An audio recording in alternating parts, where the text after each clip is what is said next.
Hey everybody, welcome back to School Sucks Live. I'm Brett. Hey Osborne, how you doing? Oh, let me put your mic on, like the pros do. Go ahead. Hey, doing well. Awesome. All right. Out in Keene on the phone, we have Derrick J. Freeman and Michele Seven. We are talking about Derrick's new documentary, primarily Derrick J's Victimless-Crime-Spree, which you can find at the website victimless-crime-spree.com. Correct, Derrick? That's it. And tell us more about these theater details again, because that's interesting.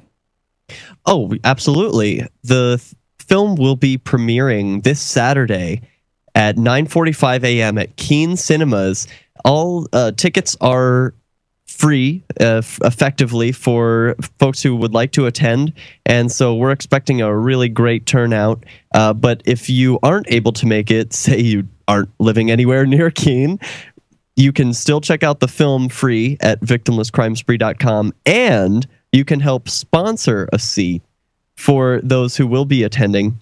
And if you do that by donating via the chip-in at victimless-crime-spree.com, you will be entered to win a very exclusive movie poster. There are only 5 that have been produced ever, and so we don't know, if there will be any more after this run, but they look beautiful. They're 2 feet by 3 feet, and so it's a nice little piece of memorabilia that you can keep with you to remember the aggression of the state and how enjoyable it can be to disobey. Can we get those after the 5 if we want to pay full price for one or something like that? Is there any way to get in on that? There's nothing that's in the works with that right now, but some folks have expressed some interest in purchasing the posters at full price, and so it's likely that there will be a run happening after the premiere, but we'll just take it one step at a time. Yeah. So on the poster, here's a couple of things that I like, or maybe I'm speaking more to the DVD cover. The Old Westy style font for Derrick J's Victimless-Crime-Spree. Good choice. I really like that. But I also assume that is it the same cover for the actual DVD, if people want that, where you are in sunglasses and a tie being taken away by 2 female police officers?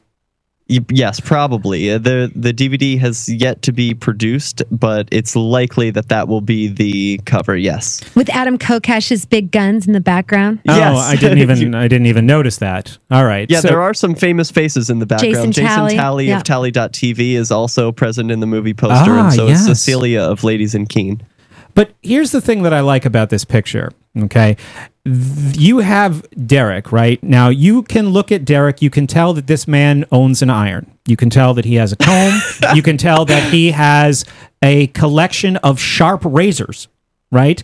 And it's true. Here he is, a very well-groomed, upstanding-looking young man being dragged away by these 2 cops. And I think it creates this question in people's minds: what could that guy possibly have done? You don't have a balaclava on, you don't have a neck beard, look at your hair, it's fantastic.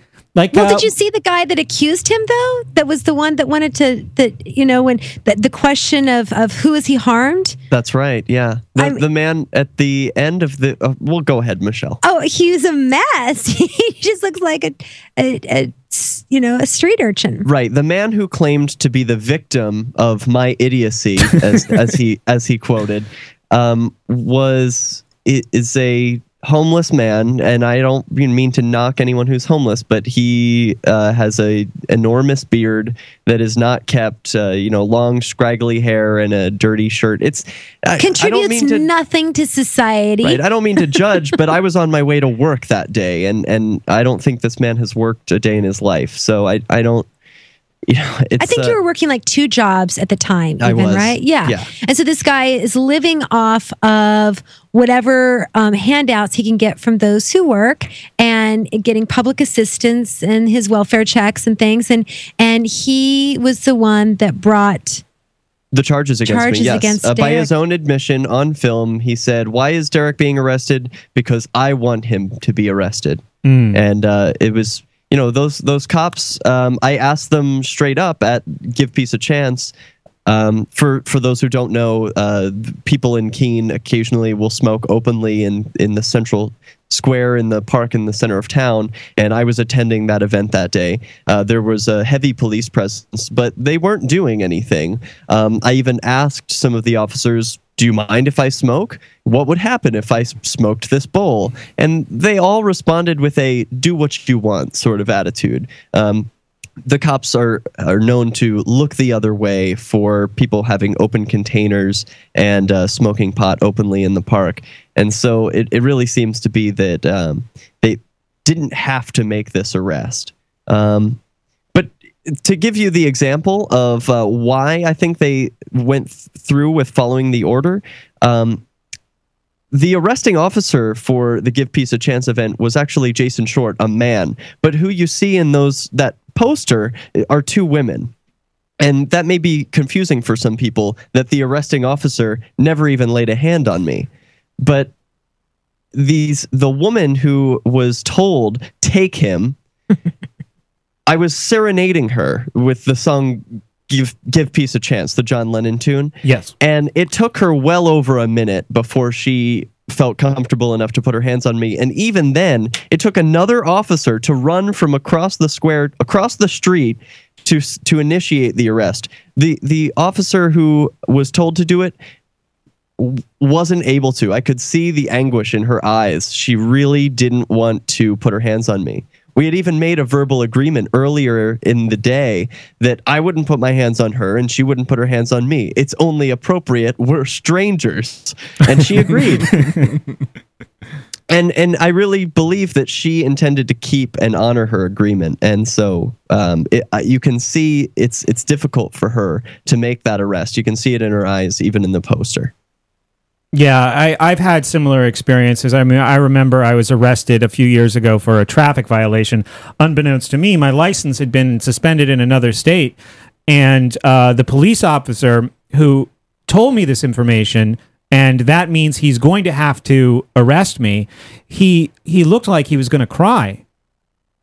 But it's not pleasant for these people sometimes. I mean, they want to be heroes. Ideally, they would like to rescue and save people and win the day, right? But it must feel awful to take away a well-groomed, contributing member of society and put him in a cage because that's what your boss tells you have to do, because that's how you earn your paycheck. Well, I'm not sure which of these two women is the sister-in-law of a friend of mine who I went to college with. Oh my. Yeah. But she is. And so I know kind of secondhand about, and you weren't doing anything that they don't do. Oh no, of course not. And so how do you arrest someone for something that your, boyfriend, lover, sister, brother does every day in the privacy of your own home? Well, that's a great segue to the civil disobedience aspect of it, because what a lot of these officers say is, well, just do that at home. We won't arrest you if you're doing it in your home. Don't do it openly. So let's pick up the civil disobedience discussion. We have some questions on our end. When we get back, this is School Sucks Live. We'll take your calls too. 843-JOIN-SSP. We'll be right back.